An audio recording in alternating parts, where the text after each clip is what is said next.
Morning guys, nice frosty morning here. This is just a little quick video. I was about to upload a video on the transit. I'm obviously over here at the shop. Unfortunately, I've had a problem with my editing software.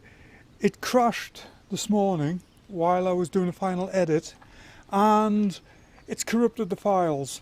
So this will not appear now until next week. I am in the process of packing up to go home in an hour or so. So there is no time to re-edit the video to get it out today. But I have been working on the Jeep.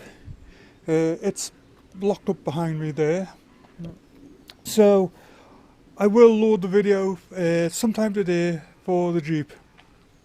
Now, obviously when you're listening to the videos you'll notice they are out of sequence. There's a few things I mention and yeah, obviously out of sequence, but I'll re-edit the transit video and I should have it available next week.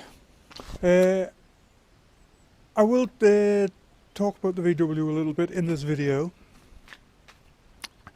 I am not sure if I will get any work done on it this coming week. Like I say, I am heading home, but I am coming back here next week to do some more work on the transit here. So if the weather's okay, I'll get some work done on it. If not, then I won't touch it again until probably middle of March. It's the end of February at the moment, so anyway, that was it, just a quick update. Yeah, I will have a video sometime today, and yeah, we'll see you then. Anyway, take care, have a good one.